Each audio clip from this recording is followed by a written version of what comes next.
Okay, so if you live anywhere in the US, you've probably seen these cameras. They're popping up everywhere, on street corners and quiet neighborhoods, outside of stores. They're becoming so common they almost just blend into the background, like another streetlight. And it's easy to assume, oh, that's just the local police. But what if I told you that's usually not the case? What if these cameras are actually part of a massive, privately owned network that's logging every single move your car makes? Because in this new age of AI surveillance, that's the real question we have to ask ourselves. Who is really watching? The reality is, every time you drive past one, your car's movements are being fed into this giant searchable database.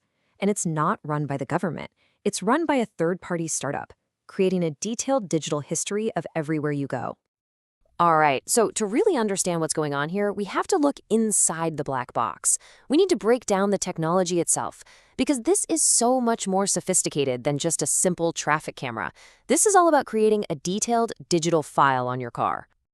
At the very heart of this system is a piece of tech called an automatic license plate reader, or ALPR for short. Now, these things aren't just taking pictures. They're using artificial intelligence to instantly analyze every single vehicle that drives by 24/7. And a company called Flock Safety has basically perfected this process. Here's how it works. First, the camera snaps a photo of your car. Instantly, an AI uses something called optical character recognition, OCR, to read the plate. But here's where it gets wild. It doesn't stop there. It creates what Flock calls a vehicle fingerprint. It logs the make, model, color, and even unique details like a bumper sticker, a dent, or a roof rack. All of that info, plus the exact location and time, gets saved to a massive central database. So yeah, this technology is not just some niche security tool. It's actually the foundation of a massive, and I mean massive, rapidly growing business. It's attracted huge investment, and it's totally changing the game when it comes to surveillance in America. Let's just call it what it is. Flock Safety might sell itself as a public safety company, but at its core, it's a data broker. The cameras are just the tools, right? The real product, the thing that's truly valuable, is the data. Billions and billions of data points on where we all go. And it is an incredibly valuable product. Backed by huge venture capital firms like Andreessen Horowitz, Flock's valuation has just soared to a staggering $8 billion. Now, to put that into perspective, that is more than the entire value of ADT, probably the most famous security brand on the planet. Now, the system's real power, where it gets almost scary, is its network effect. See, Flock doesn't just sell to the police. It sells to private businesses, to your local homeowners association, and those HOAs, they often share their camera data with law enforcement. Then, police departments can choose to share their data with over 700 other agencies all across the country. What you end up with is this massive, interconnected surveillance web capturing over 1 billion license plates every single month. So we have this unbelievably powerful tool. And like any tool this powerful, it creates a fundamental conflict. On one side, you have the promise of incredible public safety, but on the other, you have the peril of constant surveillance and the huge potential for error and, well, abuse. And you can't ignore the promise side. Supporters and police departments who use it are adamant about its benefits, and they point to real successes. Cities like San Marino, California, reported a 70% drop in crime. The system gets credit for finding stolen cars, helping with Amber Alerts, and catching dangerous criminals. For a lot of police departments, this tech is a total game changer. But the peril is just as real. Take a look at this family from Colorado. They were just on their way to a shopping center, a totally normal day, when they were suddenly stopped by police and held at gunpoint. And the reason? A simple computer error. The AI made an optical character recognition mistake and wrongly flagged their car.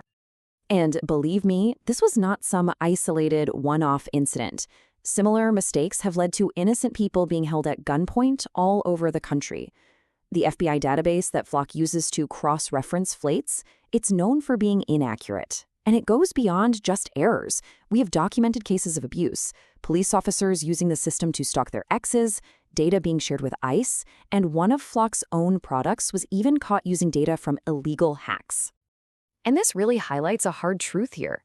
Even if everyone involved has the best intentions, a giant centralized database with this much sensitive information is a massive target for bad actors. I mean, think about it. In 2024 alone, over 4.2 billion records were compromised in data breaches. A system like Flock's is only as secure as its weakest link. Because of all these risks, a serious pushback is starting to form.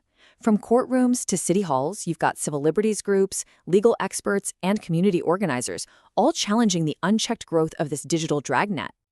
And the legal argument against this kind of warrantless mass tracking, it's actually grounded in a landmark Supreme Court case, Carpenter versus United States. The court basically recognized that long-term location tracking gives you an intimate window into a person's life, revealing all kinds of private details that are supposed to be protected by the Fourth Amendment. Groups like the ACLU have been really vocal critics. They describe what Flock is doing as building an AI-driven mass surveillance system that's totally unlike anything we've seen before, because it blends public and private surveillance into one single, all-seeing machine.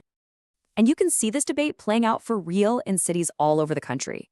In Oakland, California, for example, community groups are actively fighting to shut these cameras down.